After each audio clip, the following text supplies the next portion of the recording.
Travel, my last frontier, down the road. These are the experiences and adventures of Dave with Some Day Is Today. My continuing mission? To explore new places, seek out special locations, communities, and people. To go where maybe some have gone before, but even more want to. Join up and become part of the adventure. See you down the road.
Dave with SIT Breaking News, and I just wanted to update everyone out there about some reductions in manufacture of RVs and what that means to the consumer.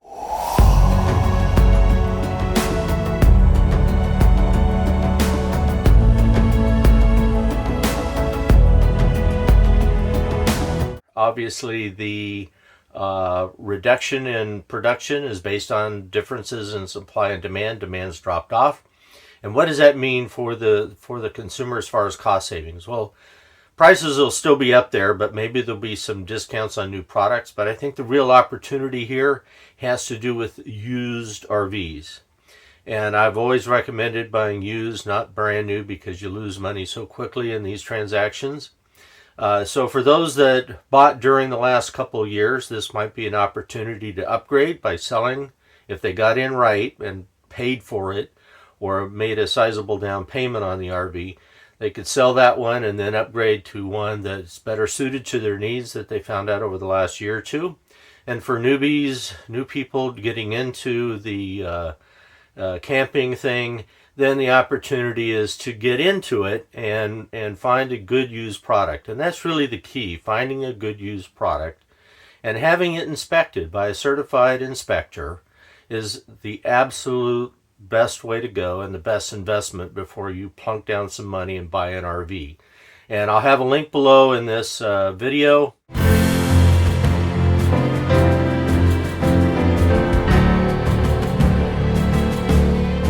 National RV Training Academy puts out a lot of great people that are certified inspectors, and they're throughout the nation. They're easy to find, and it's not very expensive to get that RV looked at and make sure you know what you're buying when you get a used RV from an individual or possibly even from a distributor. So that's the news for today, and we'll see you down the road.